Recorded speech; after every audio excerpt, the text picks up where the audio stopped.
अयोध्या की पावन भूमि केवल श्री राम के जन्म स्थान के रूप में प्रसिद्ध नहीं है, बल्कि यहाँ समय समय पर ऐसे दिव्य चमत्कार घटे हैं जो श्री राम के अनन्य भक्तों के जीवन में आश्चर्यजनक रूप से परिवर्तन लेकर आए। ऐसी ही एक दुर्लभ और अत्यंत श्रद्धापूर्ण कथा जुड़ी है अयोध्या के पास स्थित एक छोटे से गांव से, जहां एक वृद्ध साधु श्री राम का अखंड नाम स्मरण करते थे। वे साधु न किसी वस्त्राभूषण में रुचि रखते थे, न ही सांसारिक सुखों में। उनका जीवन केवल राम नाम की भक्ति में ही बीतता था। गांव के लोग उन्हें आदर से रामदासी बाबा कहकर पुकारते थे। कहा जाता है कि बाबा प्रतिदिन सूर्योदय से पहले सरयू तट पर स्नान करके एक पीपल के पेड़ के नीचे बैठकर राम नाम का जप शुरू कर देते और दिन रात उसी में लीन रहते। एक बार उस गांव में भीषण महामारी फैल गई। पहले तो लोगों ने इसे सामान्य बीमारी समझा, लेकिन धीरे धीरे स्थिति इतनी गंभीर हो गई कि पूरे गांव में भय और हाहाकार फैल गया। छोटे बच्चे, बूढ़े, जवान, कोई भी सुरक्षित नहीं था। गांव के वैद्य भी इस बीमारी का इलाज न कर सके। तब गांव के कुछ वृद्ध जन और प्रतिष्ठित लोग रामदासी बाबा के पास पहुंचे और हाथ जोड़कर बोले, बाबा, अब इस विपत्ति से केवल राम जी ही बचा सकते हैं। कृपया अपने आराध्य को पुकारिए।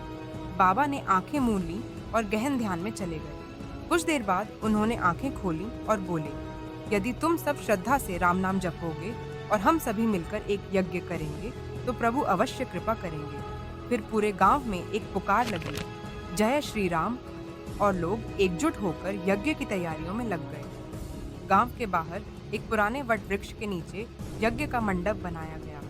रामदासी बाबा ने यज्ञ की विधि स्वयं निर्धारित की, बिना किसी स्वार्थ या वैभव के, केवल राम नाम और भक्ति के आधार पर। यज्ञ में प्रत्येक आहुति से पहले और बाद में श्री राम, जय जय राम का जाप किया जाने लगा। गांव के हर घर से कोई न कोई सदस्य यज्ञ में उपस्थित होता, राम नाम का उच्चारण करता और आहुति देता। उस वातावरण में इतनी भक्ति और श्रद्धा व्याप्त हो गई कि जैसे संपूर्ण प्रकृति भी राम नाम के जप में झूम रही थी। यज्ञ का अंतिम दिन आया। जैसे ही अंतिम आहुति दी गई और रामदासी बाबा ने आंखें मूंद कर राम का ध्यान लगाया, तभी यज्ञ कुंड से एक दिव्य प्रकाश फूटा। तभी उपस्थित लोग स्तब्ध होकर उस प्रकाश की ओर देखने लगे। उस दिव्य तेज में एक दिव्य पुरुष प्रकट हुए, पीले वस्त्र, कमर में कटिबंध, हाथों में धनुष और चेहरा करुणा और तेज से युक्त। यह और कोई नहीं, स्वयं मर्यादा पुरुषोत्तम श्री राम थे। उनकी उपस्थिति से पूरा वातावरण शांत, सौम्य और दिव्य हो गया। श्री राम ने अपने करुणामयी नेत्रों से सभी गांव वालों की ओर देखा और बोले, भक्तों की पुकार जब सच्चे मन से होती है, तब मैं स्वयं प्रकट होता हूँ। तुम सभी ने जो श्रद्धा और विश्वास दिखाया, वह मेरे हृदय को स्पर्श कर गया। उन्होंने आगे बढ़कर अपनी अंगुलियां गांव की भूमि पर रखी और कहा, इस भूमि को मैं अपने चरणों से पवित्र करता हूँ और आज से यह भूमि राम दर्शन तीर्थ के नाम से जानी जाएगी। जो भी यहाँ सच्चे हृदय से प्रार्थना करेगा, उसे मेरी कृपा अवश्य प्राप्त होगी। उनके शब्दों के साथ ही गांव में जैसे चमत्कार घटा।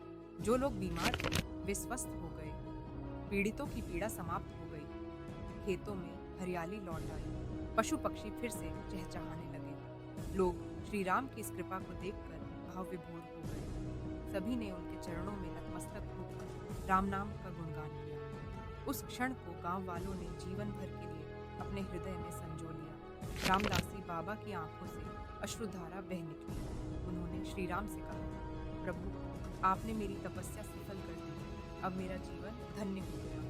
श्री राम ने उन्हें आशीर्वाद देते हुए कहा, जब तक इस भूमि पर भक्ति रहेगी, तब तक मेरी कृपा इस स्थान पर बनी रहेगी और तुम जैसे संतों के कारण ही धरती पर धर्म की ज्योति जलेगी। श्री राम अंतर्धान हो गए, लेकिन उनके स्पर्श से वह स्थान आज भी पूजनीय बन गया। वर्षों बाद भी वहाँ एक छोटा मंदिर बना, जिसे राम दर्शन तीर्थ कहा जाता है। वहाँ आज भी हर वर्ष श्री राम नवमी और विशेष यज्ञों का आयोजन होता है।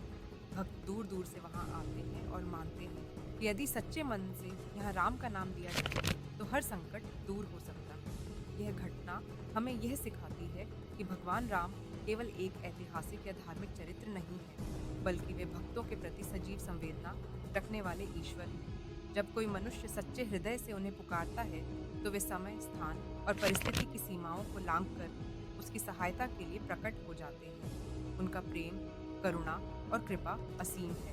यह कथा इस बात की पुष्टि करती है कि सच्ची श्रद्धा और भक्ति में वह शक्ति है जो ईश्वर को भी साकार रूप में सामने लाने में सक्षम होती है। श्री राम की यह कृपा यह भी दर्शाती है कि भक्ति में न जात, न अवस्था, न आयु की कोई सीमा है। केवल एक निर्मल हृदय, एक निस्वार्थ भाव और एक सच्चा नाम जप ही ईश्वर को अपनी ओर खींच सकता है। और जब राम प्रकट होते हैं तो संकट, पीड़ा और अंधकार स्वतः समाप्त हो जाते हैं। यही है राम भक्ति की महिमा।